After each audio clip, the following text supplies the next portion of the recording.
उम्मीद करती हूँ अच्छे होंगे दोस्तों। और मैं भी मस्त और टनाटन हूँ दोस्तों।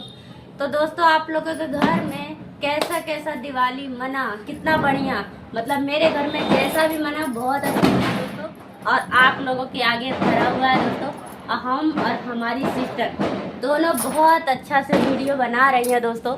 देखिए ये हमारा ब्लॉग बना रही थी दोस्तों। तो आप देख लीजिए, मेरा घर बिल्कुल ब्यूटीफुल लग रहा है दोस्तों, देखिए। और ये हमारी माता रानी